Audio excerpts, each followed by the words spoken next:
Okay.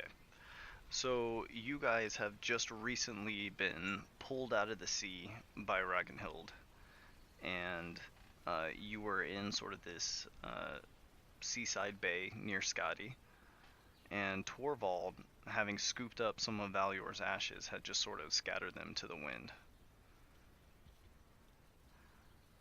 Olivier, Leonte, Vinhold, and Rorkval are all currently on the ship. What about Avina and like everybody else? They're all on board the ship, which you're welcome to go on board if you like. Yeah. Below deck. Okay, so I'm gonna move you guys onto ship. By the way, is anyone able to hear any background noise coming from my end? Sort of. I can hear a TV, I think, but I don't know from whom. It's just a little bit of Not talking. from me. Okay. So, this is the layout of Torvald's foldable ship. Foldable shit. If there's any way in the future that you guys would like to build something or decorate this in any kind of way, just let me know.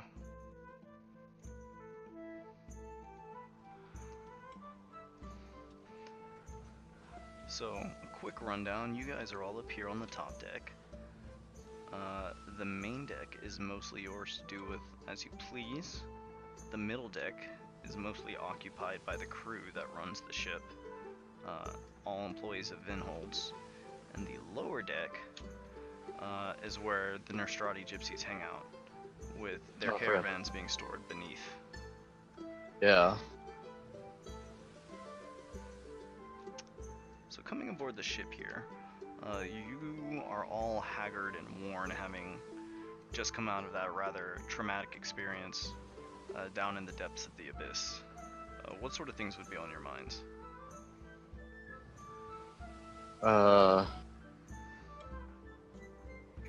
Olivia very much hated that place. I think she's just gonna like walk to the children and just like open her arms in a gesture of like, hug me. Yes. Walking over to the kids here, you see there is a third member to the group, as Avina, Fritjof, and Emmerin seem to have all made fast friends. As Emmerin looks at you, Olivier, you see her gaze above your head and then stare up, far up towards the ceiling. Or, sorry, towards the sky. I know what you see now, little one. But her arms are still outstretched in a hug because she wants a fucking hug because that place was horrid. Yeah, here, the kids will all come give you hugs. Oh, my little ones. They're a little, you know, they can see you've been through a lot, but yeah, I think Olivia just wants to shower also at this point. Fuck that place. All these poisonous pores, all these. Ugh.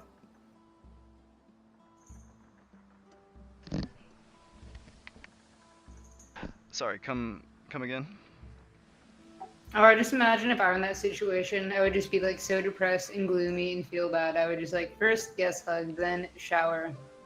So I think Olivia Yeah, you've got like blood dried after birth, like you are covered in filth, dirt, you know. Slime from the dark beast nests.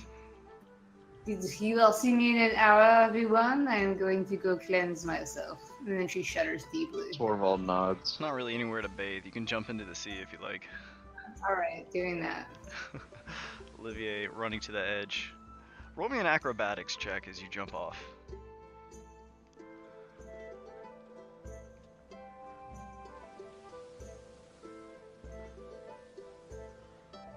Wow. Olivier gracefully triple helix kick flips off the edge, does a somersault. Nice. And lands in a perfect splashless dive. Nice. Indeed. Torvald, looking over, Venhold is just sort of like resting his hands on the edge, and you can't see his face, but he seems to be looking up at the sky. I walk over to him. Are you alright? He turns to face you, and you see he's kind of just been weeping silently, and he says, I've never felt so out of my depth before. Honestly, I can't believe I got away with my life. And then looking at you and looking past you, looking at Leonte, he says, you witches, you guys are on a whole nother level. I'm sorry that I dragged you down there. Well, it was an eye-opener, if anything. And then looking again at Leonte, he says, speaking of eye-openers, that one over there, and he points at Leonte, and says, Miss Lily, I saw something pretty strange down there. And I don't know if what I saw was real, but... What did you see? And he kind of shakes his head and he says, she just looked different, only for a moment. But I swear she had dark skin, white hair.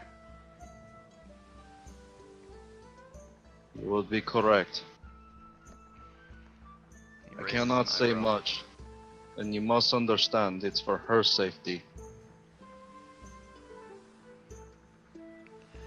And he shakes his head and he says, and the treasurer was supposedly attacked by someone who had the ability to change their appearance. And or not the treasurer, I'm sorry, the Duke. And then he shakes his head. But then the Fasteners had a dragon with them the whole time. And then looking down at Olivier swimming in the ocean, he says, and I don't even know what to think of Rousseau anymore, since she can breathe some strange kind of wind. So she's a witch too, eh? And he Close shakes enough. his head and he says, I guess I just don't really know what's real anymore.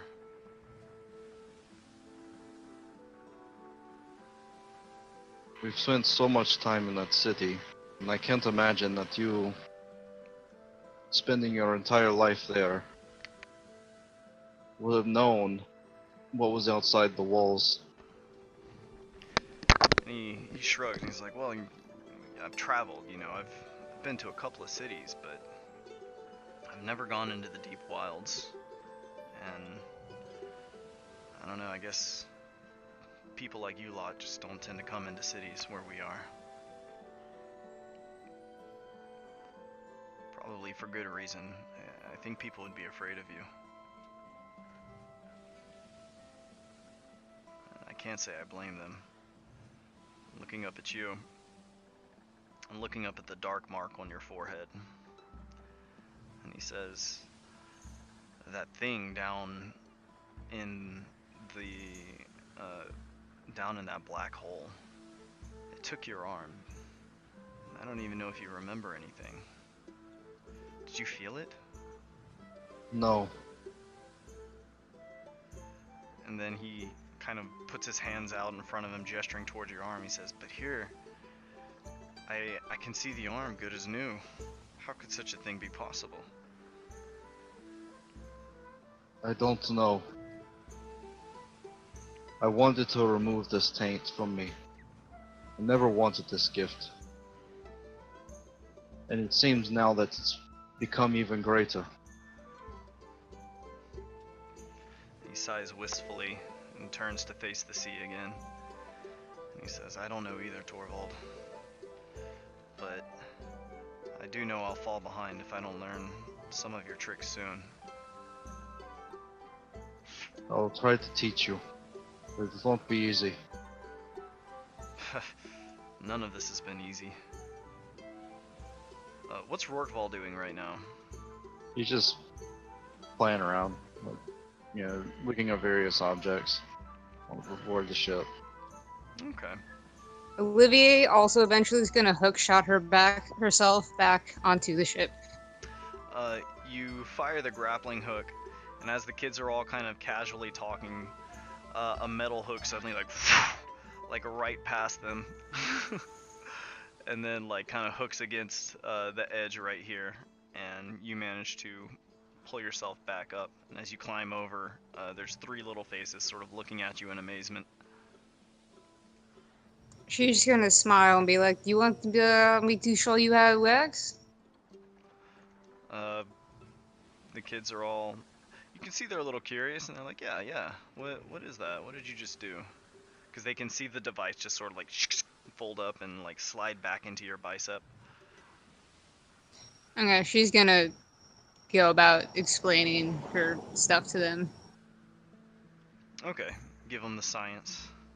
Yeah, and then show it off a few times with like small crates around, the ship or like the mast to pull herself to it or something. As they're listening to you, Emran's eyes are like aglow with interest as she's listening to you, but Avina and Fritjolf's eyes both kind of glaze over until you start firing off the contraption, and they suddenly become fascinated again. They're all so different.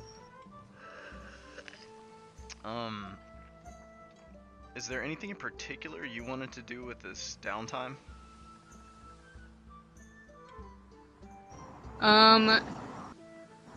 I guess as always, work on projects and/or tamper with the amethyst. Okay. Or I guess work on the forge, whichever. Okay.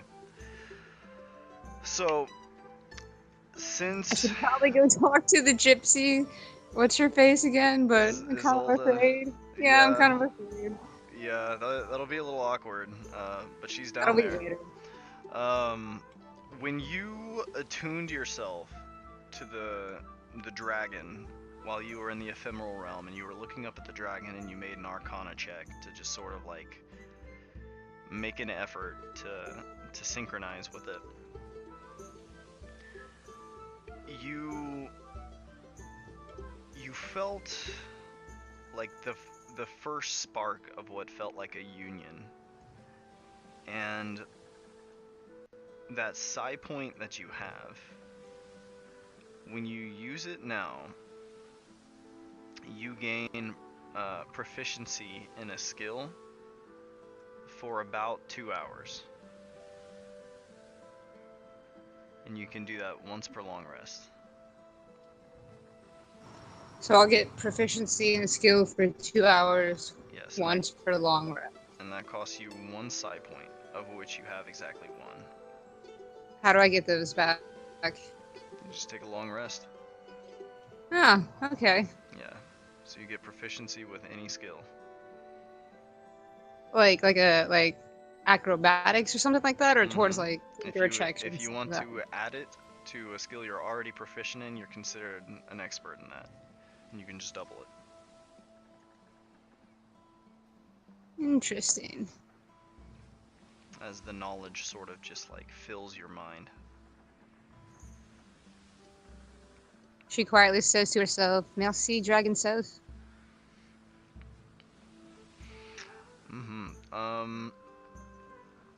Are you guys staying above decks?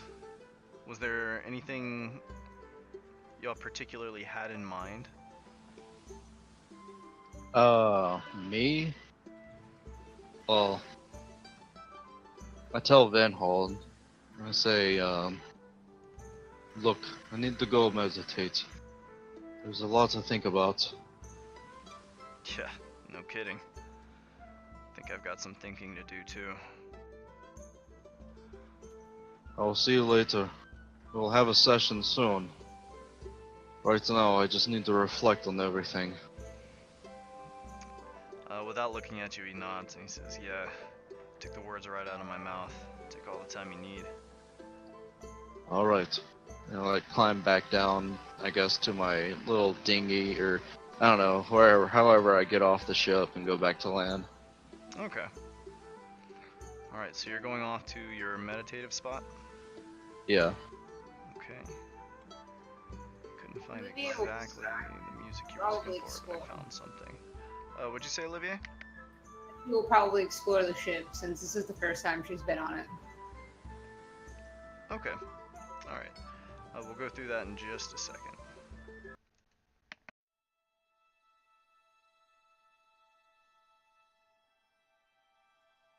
Okay, Torvald, couldn't find you exactly that music, but I got you this. Alright. So what's going on in this scene? Okay. So, here's how it'll play out. I'm gonna read in third person. Or, like narrate in third Yeah. person. Yeah, by all means. Because this isn't a monologue, it's actions. Okay, go for it. So, at the end of it, if you want to retcon anything, or just, say, like, oh, you can't do that, it's not canon, or, like, it's too, like, or if you want to, like, I'll add just chime in and help you steer it. Okay. That's fine. Okay. So, Torvald's just walking through the jungle. He briskly steps through, the weight of his body becoming more and more of a burden on his legs. Just as he was sure he was out of earshot of the group, he fell to his knees. Small stones and pebbles on the jungle floor dug into his shins, sending a sharp pain up his legs. His mind ignored it. The pain there was far greater. He sat down and tried to meditate, assuming his lotus pose. He closed his eyes and breathed deeply. He thought of everything that had happened to him in the abyss. The darkness surrounding him pouring blood down his face of the enemies that he killed. The roaring. Rather than the soothing calm that usually came to him in these times, he felt sheer anxiety and rage. What has happened to him? He pondered. He was unable to keep his eyes closed. His breathing never slowed down. His heart rate accelerated. He had been like this since Scotty. Nothing but death and chaos seemed to follow in his wake. He looked down at his arm. Benhold was right. It was normal, but had he really lost it? Or was that encounter on the beach one of a dream? Surely it couldn't be. Evilgog had touched him with the same darkness before, and that was very real. The mark on his forehead was proof of it. But why did he take that deal? Why did he allow this to happen? Why did he allow Valuor to die? Why did he allow Sealer to die? Why did he kill? All these questions were largely unaddressed and unanswered. Torvald had become what he hated the most. He felt a surge of doubt in himself. The sounds of the jungle moving around him were slowly drowned out by a rhythmic thumping inside his head. He had made the broken path for himself, and he had spoke of peace and harmony when he himself couldn't abide by it. He thought of all the loved ones that perished because of his actions. Was the vengeance really worth it? He thought of Venhold and how he tried so hard to have him change his ways, although he himself never exemplified it. He thought of the poison he fed to Charles only because he couldn't bear to see the taint on him. His misguided revenge brought more death than he ever could have prevented. And worst of all, he dragged several innocent people into it. Who would be next? Avina? Rorqual? Leonte? Olivier? He was a danger to them. He didn't want to kill again. He wouldn't kill again. He wouldn't allow himself to. He stood up briefly, looking amongst his bags, his belongings, his items. He discarded them onto the ground. His weapons, his tools. His shield only remained, which was still secured tightly to his back. He paid no mind to it. His possessions were laid before him in a crude pile at his feet. Without hesitation, he summoned up a flame in the palm of his hand, taking one last look down at the objects before him, and set them all ablaze. The fire grew rapidly and rose quickly. He first began to notice the iron dagger distorting, the leather burning away from the hilt, leaving bare metal exposed. The iron began to glow red hot. The string to his crossbow snapped, rendering it useless. The wood began to smolder on the arms and the stock. The inhalant canisters sizzled and smoked as they crumbled under the intense heat.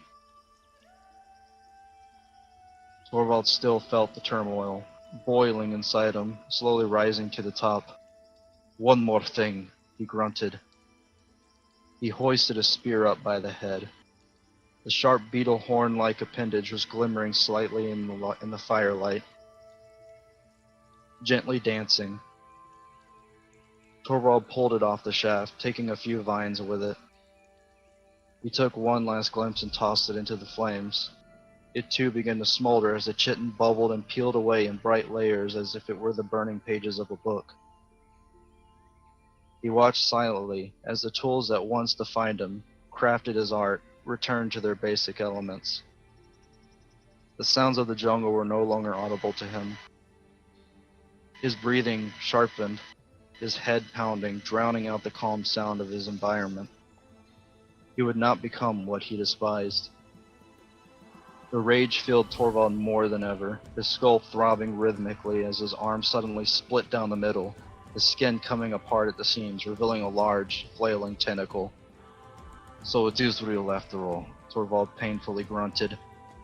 "If I'm truly to be your champion, we will fight by my terms, not yours." Torvald roared. More than he did in the abyss, more than he ever did in his life, the jungle echoing with his presence. The roar seemed like it could be heard for miles. His hair became a long mane as his teeth started to grow fangs. His nose increased in size and his eyes sunk inward as his gait widened. His arms flailed even wilder now, much larger and thick as a tree trunk. Torvald, with one arm wrapped around the tentacle, sinking his fingernails into its alien-like flesh at the base, where exotic dark skin met his hide of thick gray fur. With all his might he pulled, his nerves screaming as he felt his shoulder begin to snap and tear. He was starting to weaken, but he pushed on. He felt a second wind and pulled even harder. He heard the same piercing noise that he heard Evilgud make on that beach. Then suddenly, everything went silent. He looked around in a stupor. He was dazed for a moment, but he heard and felt nothing at all. Sounds slowly began to come back. He could feel warm blood run down his torso onto the jungle floor, pittering and pattering as they met the dirt. He collapsed, catching himself with his remaining arm. Instead of a tentacle, a human arm lay before him, gruesomely torn away from its husk. He grimaced, he winced, and felt like he was going to die in that spot. But then a familiar sensation, of which he experienced from his previous meditations, washed over him. Warmth was bursting from his chest. He felt freedom. He felt almost joyful. Several vines then grew rapidly around him, enveloping himself and his twitching shoulder. He let the jungle take him. Vines flowered and branched outwards, slowly lifting him off his feet, thus bringing him to nirvana. The tendrils around his shoulder grew. A small sapling, which birthed from a seed, became a strong, sturdy branch which bloomed outwards, spiraling into a muscular structure. Soon the smaller vines were forming a hand, then fingers. He could feel the taint still inside him, but it had diminished greatly. He looked at the young vines that were now growing leaves in various places, while flowers peeked out from under small strands of vine, forming what would become his bicep. He felt sensation as if his arm had never left him. He looked down at the old arm. It had also become covered in vines, as they snaked across the jungle floor, consuming it and burying it while blooming and flowering all around. He could hear more than ever. He could see everything. The world was alive, and he would protect it. The energy had surged back into him as if he was born anew. He then looked over at his spear. It was planted upright as if a tree had been growing there all along. It was much larger, and the tip where the beetle horn was once seated was replaced by a large gnarled knot as if it had aged for quite some time. The inside of the knot was hollow, which held a faintly glowing green light. Jorvald reached out, and as he did, the vines from his new arm and that of the shaft intertwined as if they were the same. He hoisted the staff up and admired it, looking on with a welcoming and warm glance.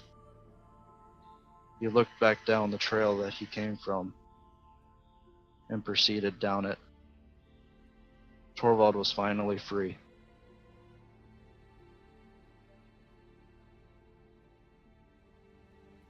Huzzah!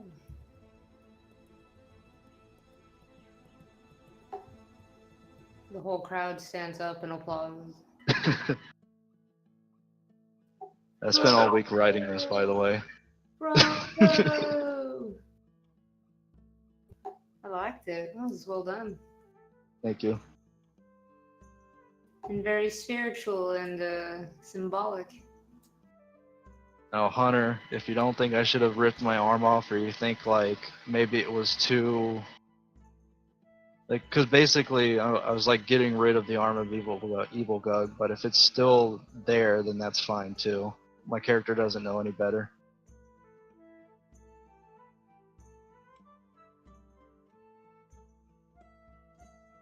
Hello? Here's two Torvalds. Hey, sorry.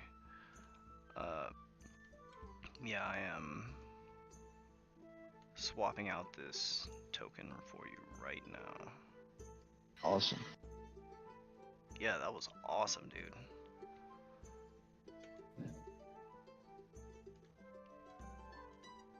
Okay.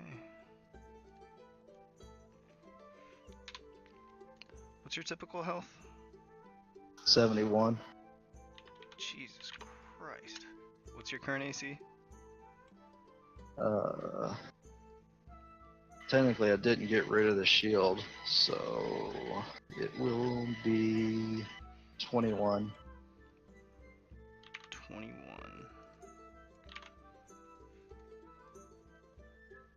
Okay. As an extension of your embracing your druidic nature and casting aside your weapons, you sort of feel your druidic understanding kind of develop, and you have gained the Shillelagh cantrip. What's that? The whole reason I stole a vampire femur. Let me get that for you right now. I have all these spell slots, or not spell slots, like attack slots on my sheet. It's impossible to spell. Here we go. Well, it's not that bad, I guess. I wish I could, like, show you what's on my screen.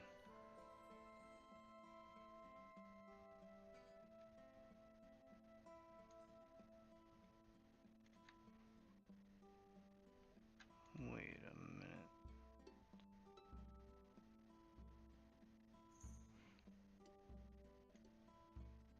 Okay.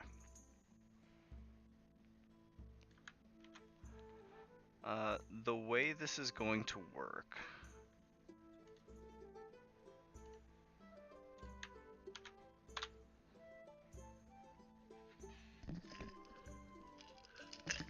is it doesn't have to be a club or quarterstaff you're holding, but it has to be like a natural item, like wood or stone. Yeah. Or just, What about bone? Bone will work just fine. It can be bone as well. It can be anything that is like an organic, natural item, just not like a cup or something like that. So it might be worth it to you to start keeping like a stick or a favorite rock or something like that, some sort of natural item that you feel drawn to. So the staff. Well, Right. yeah, like the staff. The staff will work perfectly. 21, holy Jesus.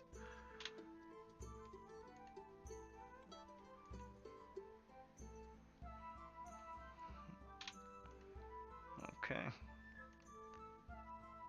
Very nice.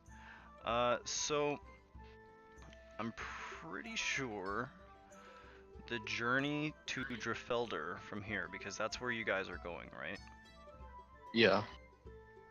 The journey to Drifeldur is going to take about a week. So in the meantime, you guys are welcome to do any of your crafting checks. That'd be 7 crafting checks that you can apply to anything, or just, it doesn't necessarily have to be crafting, it'd just be 7 long rests applied to anything you like. I'm gonna learn Draconic, but I guess I'll talk to Vinhold again. Learning Draconic is like kind of a given. Oh, okay. Well, I'll talk to Vinhold then. Okay. You're gonna spend all 7 long rests just like investing in Vinhole? Yeah, teaching him. Holy shit. Okay. Okay. We will do that scene next time. Alright. But I like and appreciate that choice. What are you gonna be doing, Olivier? You and Torvald, another option if you don't want to invest in Vinhold, or which I'm sure you do, but you could work together with Olivier to create a collapsible forge as an add-on for this ship. Alright. Yeah, for some, for sure. It is just an option. I mean, that would be cool, having a forge. I'm just worried it would burn the entire ship, but I'm sure we can figure that out. Okay. Yeah. That'd be kind of tough. But yeah, we can do that. You want to do that instead? Not instead. Is it gonna take all 8 things? Take all of them. It wouldn't necessarily take all of them. Well, let's just do it. Let's try it for like just 1 rest or however many. And it's up to you guys how you invest your long rests. You have 7 of them. Yeah, let's work on the forge. How many rests do you want to do? 2 or 3 actually. 3. I'm down with 3. Because then I can work on projects as well. Okay. You want to roll a crafting check on that? And what should I roll?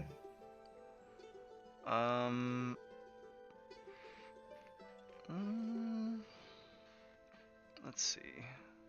Don't quite remember the rule on this. I believe it's because you have the Tinker's tools. It's intelligence plus proficiency. Is that right? No, let me see. It's in the house rules.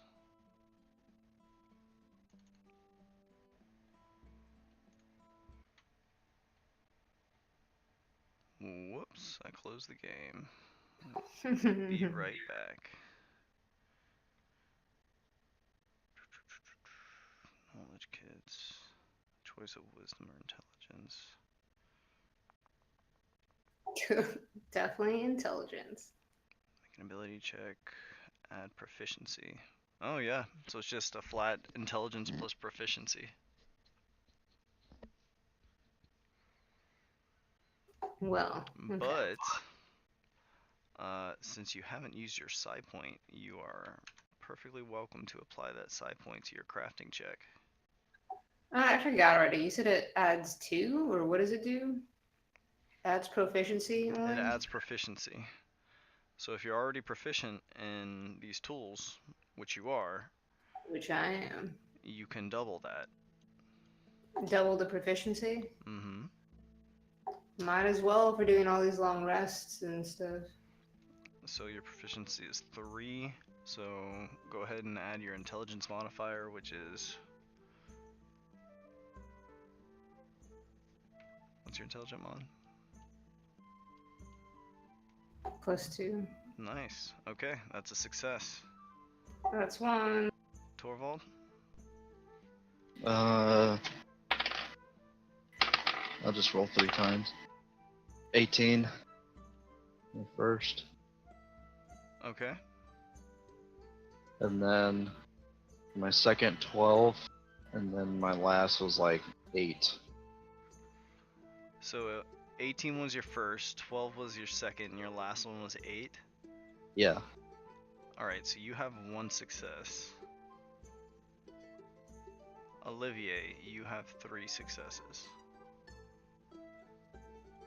Yeah. I imagine the best way, like, to build a forge on a wooden ship is to surround the area. It would have to be at the highest possible point, other than the mast, and have to surround the area with like non-flammable material and heat-absorbing material like concrete. So where would you Or install this on rock. your ship? This is your ship. So where would you Have put it your in the middle forge? of water. It would be in the front, just because ram air can help cool it down when the ship is moving. Like this area over here? Yeah, the bow. Okay. So Olivier has 3 successes. You have 1 success. Olivier is almost done with hers. Alright. You feel like you've gotten most of the planning put together, Olivier. It's just a matter of getting the parts now and putting them together.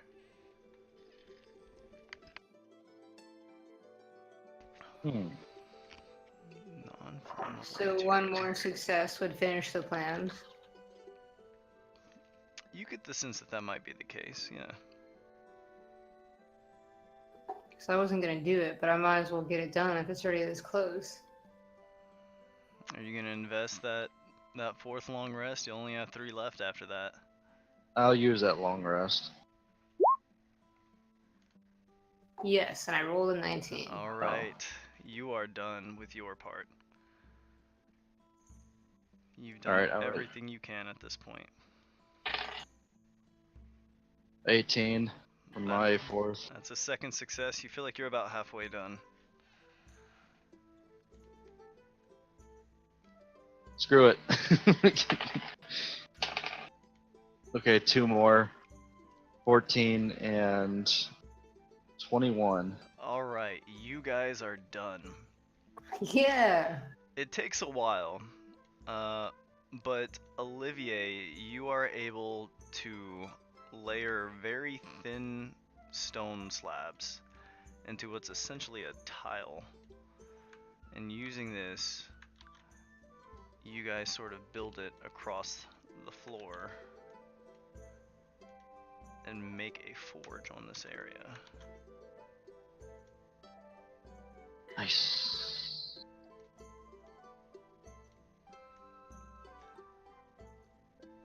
And I see. Torvald, this will get you bonuses to your checks. Nice.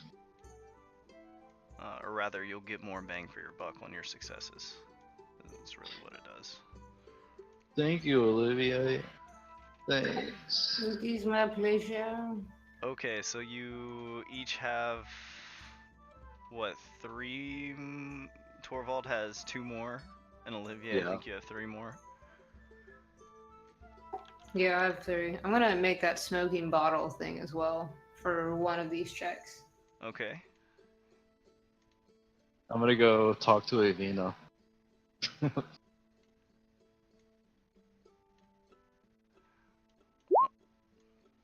Oh, whoops. Still building. Alright, you are beginning this project on the ever smoking bottle. Mm-hmm. Wow, a 16. Okay, that is 1 success. Is it 16 or 24? Oh, Or does that 12. thing still work? Yeah. Do I still get that bonus or no from the psionic thing? Yeah. Okay. That's what that 6 is. Because I assume your intelligence mod is 2, right? Mm-hmm. Yeah. Um. I can't like try to decipher Gundress's like diary thing anymore, can I? Or do I have everything out of that I can have? For the time being, you've got everything out of that you can, but keep in mind, those are only recipe examples. You can basically make anything that you as a player can think of.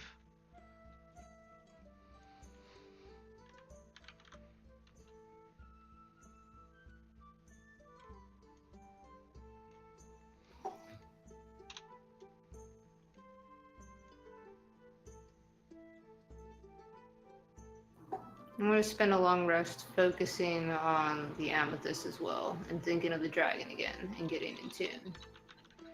Okay, you're going to continue trying to attune? Yeah, like trying to remember what it looked like and felt like while she was washing it and whatever. Make me... Actually, you guys are going to use metal, not tile.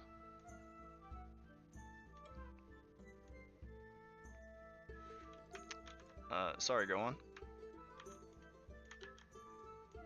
What would I roll for that one? For, that would be Arcana. And then what would the... I know it wouldn't be 6 anymore. The bonus would just be another... the proficiency. Are you proficient in Arcana? But because of the... What is that skill called? The psionic thingy? Ooh, what is that skill called?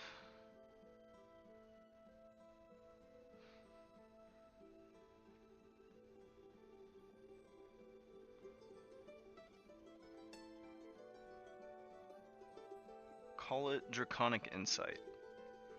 Okay.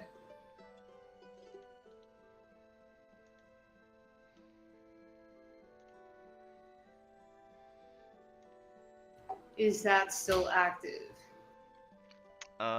It's... You're technically investing a whole day in doing this. That's true, so never mind. So technically, yes.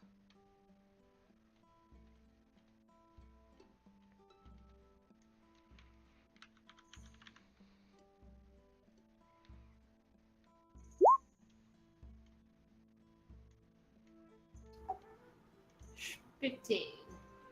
15. Okay.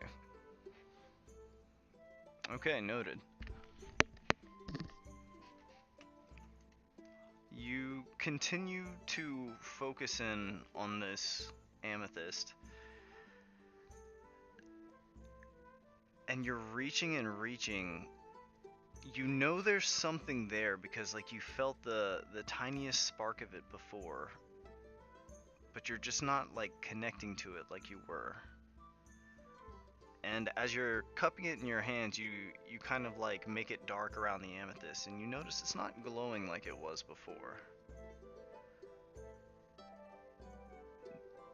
There's not quite that connection like there was before.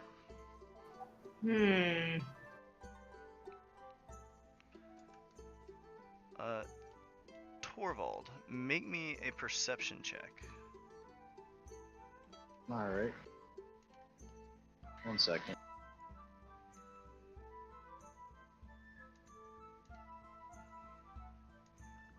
Alright,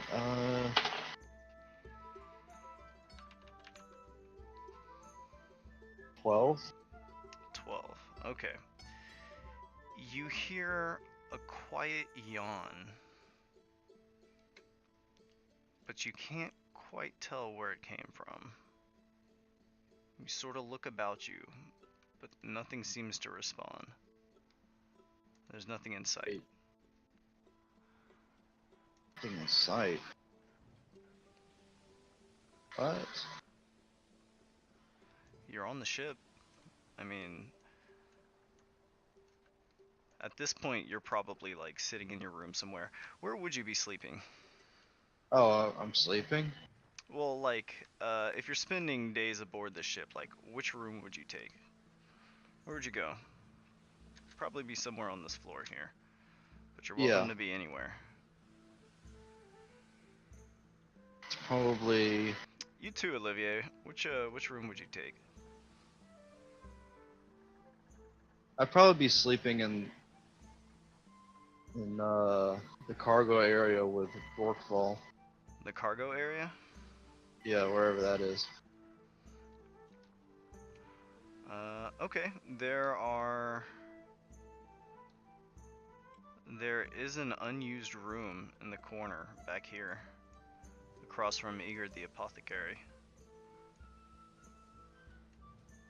Where? Oh, yeah, I would take that one. Okay, interesting. Olivier, where would you be? Oh, I'll put myself Oh, there. over there? Okay, interesting. Let me know if there's any way you guys would want to decorate your rooms. Looks like you've got a hammock and a table of weapons? Question mark? What are they? Oh wow, yeah. Oh, you have a table full of weapons there. But your room comes with Well, a built-in chair and chest. Very nice. Torvald, however, you have nothing. It is an empty room. we should imagine those weapons as tools. Okay. Uh, Sure, we could swap that out for a tool bench. I know one way. So I place my hand against the wood and several vines erupt. Oh, there you go. I was thinking the same thing. I kind of want to plant a bioluminescent seedling somewhere and just watch it grow off the wall. Maybe like right here. Okay. No, wait. Put it behind this table so I can hook gadgets and shit into it and more tools. Interesting. Okay. I dig it. I fucking super dig that.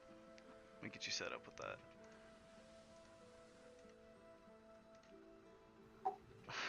Torvald has it right.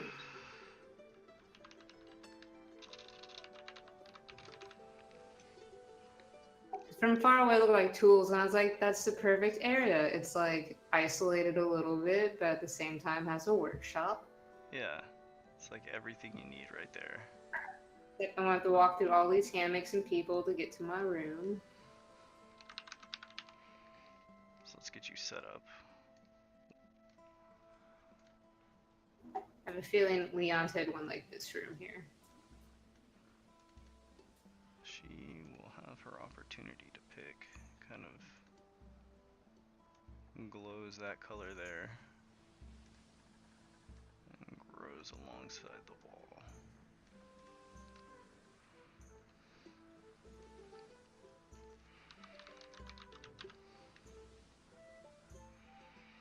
Okay, and Torvald, how did you want your room? Vines everywhere. And just kind of like plants flowering and shit. Okay, interesting. Interesting. Do you have any furniture in your room? No. Okay. Then for all intents and purposes, we are going to consider your room a druid's grove. And I will get you the details on what that does for you. And Olivier, we will treat your room as a basic workshop.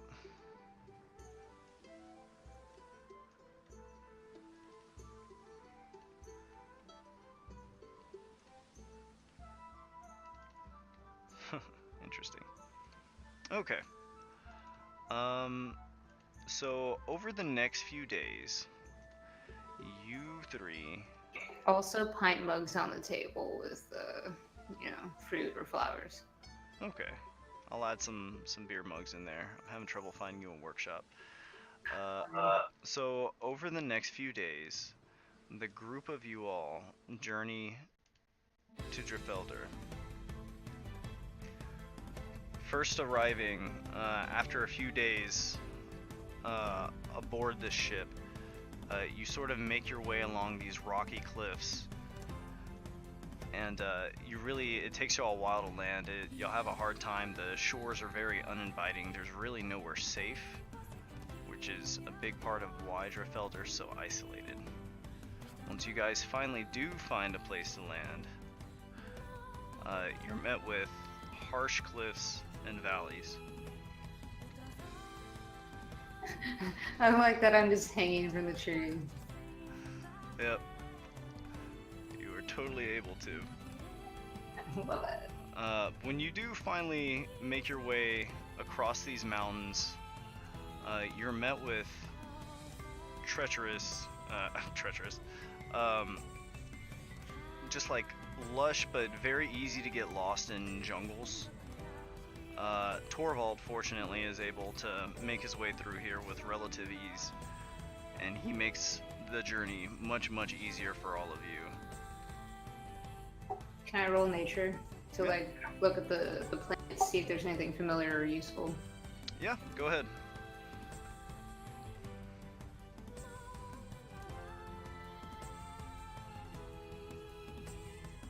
Sh- 14. 14? Okay. Roll me a 1d100.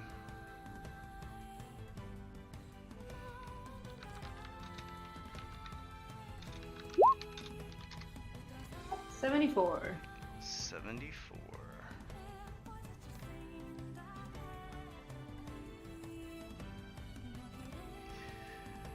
You find a rough root that it's sort of shaped like a turnip, but it almost seems to have like brown scales sort of moving down the edges of the root. Though the scales seem pretty uninviting, the root is soft and looks like it might be tasty. I'm just gonna put that in my satchel, my side, or wherever. We'll experiment with that later. Okay, you got it.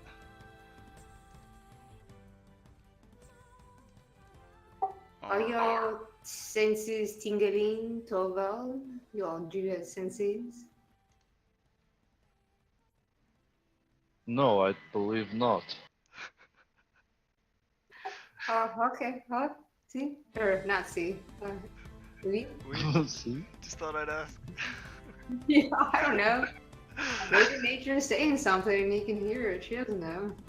Yeah, what's going through Torvald's head as he's like, this is basically a wilderness journey that you guys are making.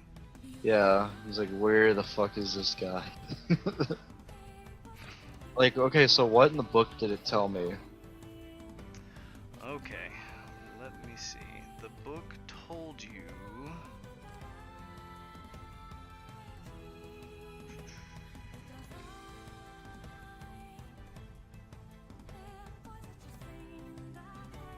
It told you about Addendum, the nature witch.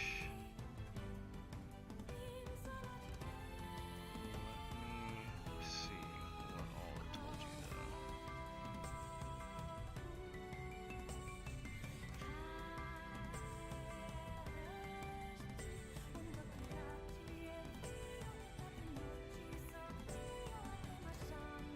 Sorry, I'm pulling up my notes on this.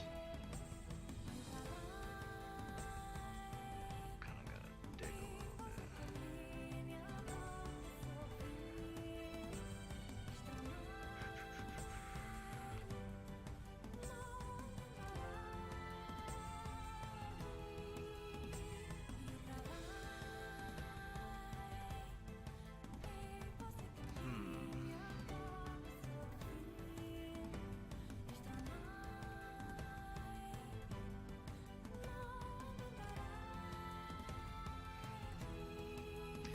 Okay, so it told you about this nature witch Addendum in this village of Drifeldur, and he was rumored to live for a very long time. He was often seen in the company of smaller animals, and he was...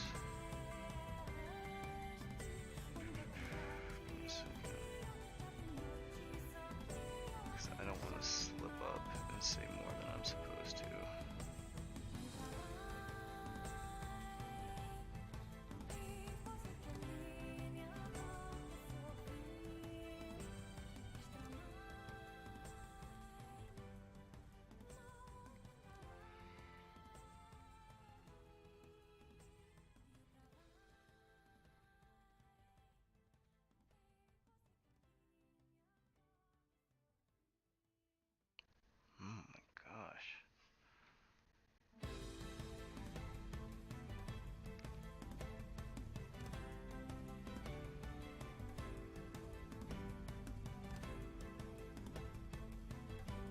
Okay, here we go.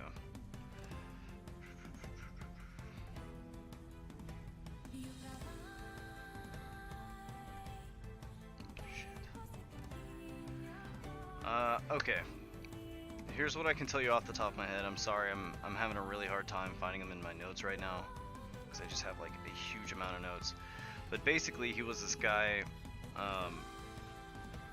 who, this place Drifeldur was basically below sea level, and it was this village that worked with this guy named Addendum, who sort of was the liaison between the village and like the deep, like wilds and the nature spirits to basically keep the town from being flooded.